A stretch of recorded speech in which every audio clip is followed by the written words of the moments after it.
I'm Brent Braun, and I work as a magic consultant. So I work on not only the technical side of magic, but also to come in and say, this part isn't great, let's fix this or move this or change this. What I call ugly baby syndrome. No one knows they have an ugly baby. So what I'm able to do is look at the ugly baby and say, no, no, that baby is ugly. Let's work on making it more attractive. I do so much behind the scenes that I just don't get the opportunities to do shows the way I used to. I got the call 2 days ago, made me super nervous. I've been in my hotel room rehearsing over and over and over. And I'm just super excited to be able to get out there and try to fool Penn and Teller. I'm always supporting other entertainers. Now it's my opportunity to help myself, and I've got my own back. He's got this.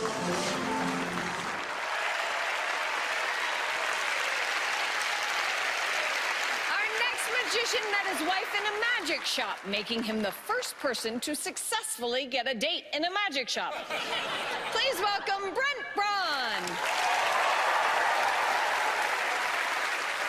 Let's make something random and chaotic. If you were given a deck of cards when you came into the theater this evening, you've had the opportunity to shuffle that deck of cards. I'd like you to put the cards back into the box, hold them high above your head now.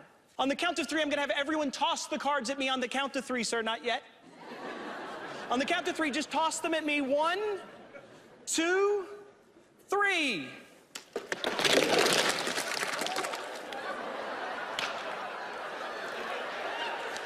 Today we're going to be playing by European standard rules. That means we're going to use the deck of cards located closest to my right foot. That would be this one. I need a couple of volunteers to help me out. You, young lady, would you please come help me out? Give her a round of applause as she makes her way to the stage. And over here, sir, will you help me out as well? You can come on up. Give him a round of applause. I'm going to see you here, young lady. Your name? Karen. Karen, nice to meet you, Karen. You can have a seat there. Your name, sir? Nicholas. Nicholas, nice to meet you, Nicholas. I'm Brent. You can have a seat there for me. Karen and Nicholas. Karen, is there any possible way that you know the order of these cards? No. Is there any possible way anyone knows the order of these cards? I don't think so. I'm with you, 100%. What I'm going to do is drop these cards from hand to hand. I'm going to have you say stop for me anytime you like. We're going to have you select a card. Now, you're going to be the only one that knows what that card is. So it's important you remember it. So if you're not happy with it, let me know and we'll get a different card for you. Are you ready, Karen? Stop. Right there. That was really early. Are you sure? No. Okay. Stop. Right there. You're sure? Yes. Going to have you look at the card. Okay. Are you happy with that playing card? Yes. It's safe to say you don't know what Karen's card is. Is that true? For sure. So you know about where it is, maybe, right? Because you did watch the cards fall from my fingertips. So we'll give the deck a little shuffle here. You can watch that. That is indeed a shuffle. Place the cards on the table. Now, when you tell this story later, and you will tell this story later, I want you to remember that before you ever made a decision, before I ever asked you to do anything, that the cards were out of my control and on the table. Because when you tell people what happened, they're going to think that somehow I did some funny magic move. Somehow I manipulated or moved cards or repositioned them. I'm going to have you think of any number between 1 and 52. And if this works, Karen's card is going to be at exactly that number. Not one before and not one after, but exactly that number. No pressure. Would you do me a favor? Think of a number between 1 and 52 and name it now. 41. 41. Karen, keep me honest. We're going to count down to the 41st card. It's going to take a while, but keep me honest. 1, 2, 3, 4, 5, 6, 7, 8, 9, 10, 11, 12. There's 2 kind of stuck together there. 12, 13, 14, 15, 16, 17, 18, 19, 20. 21, 22, 23, 24, 25, 26, 27, 28, 29, 30, 31, 32, 33, 34, 35, 36, 37, 38, 39, 40. Do we both agree that's the 41st card? Yeah? Yes. Yes. Do we also agree that you could have named a number larger than 41? You could have arrived at this card here. That card would have been the Queen of Hearts. Was that your card? No. I knew you had it. You're doing good. You're doing good. We got this. We got this. Let's keep it going. Let's keep it going. We could have named a number lower than 41. We'd have ended up down here like near 20. That would have ended up at this card, the 2 of Hearts.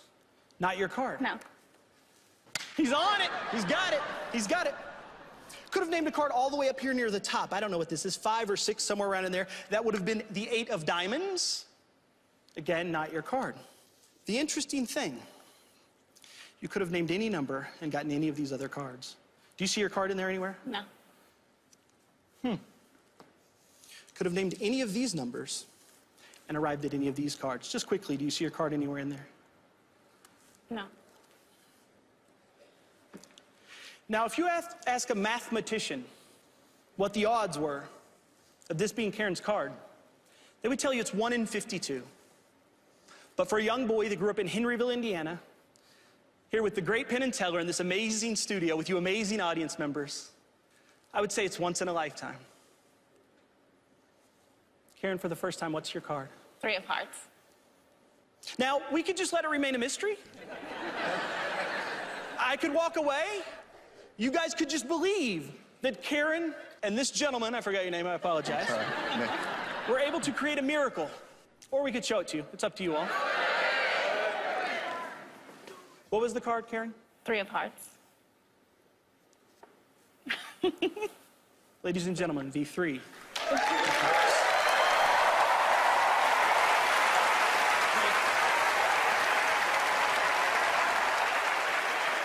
A very dangerous beginning to your performance. Well, I didn't realize Vegas was going to be so angry about card tricks, apparently. You give people permission to throw stuff at you. They're going to do it. Yeah, I agree. Yeah.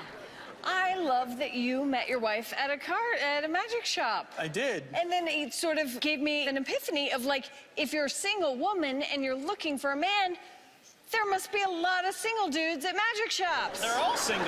Yeah, no, they're all single. It's great. A little love connection. Sure. So normally you're the behind-the-scenes guy, helping people with their magic tricks. I am, yes. It's amazing to be able to make that transition from helping other people kind of follow their dream to helping me find mine. To make that transition over has been incredible. All right, I'm going to check in with the boys. Okay. Hello, gentlemen.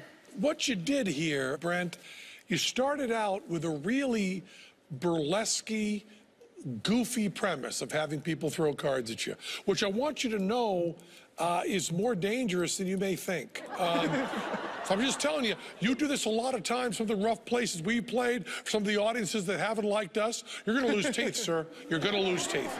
That's what I'm saying. And most people come out here and just hit us with one emotion. They're funny or they're amazing.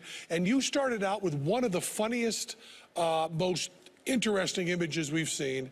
And then at the end, you had a change that was so beautiful. You had this entire audience watching you count to 41. You know, you were hoping they'd pick a number like 6 or 7, maybe 20, and you absolutely held it. The guts that were required not to rush through those. I mean, I'm just talking theatrically now, was really, really beautiful. So we started out with a good laugh at the beginning, and then at the end, we really cared about this trick deeply. And all the decks on stage are wonderful. We think the secret of this, as a matter of fact, is in decks that you have on the stage, all of them. And, you know, during this show, we've seen a lot of sleight of hand. We've even seen sleight of mouth. What we saw here today was sleight of foot. And that, and with all the other secrets in the decks, is a beautiful, beautiful routine. And I think we have a pretty good idea how you did it. I agree. I think you have a pretty good idea. Thank you guys so much. I appreciate it. Thank you. All right, so you're sure? Well, you didn't fool them. Thank you all. We appreciate it. You're awesome. Thank you. Brent Braun, ladies and gentlemen. Well, I was certainly fooled by that last act. Were you? Be honest. We'll give you a few more chances to figure things out, including a shot at busting Penn and Teller. Stick around.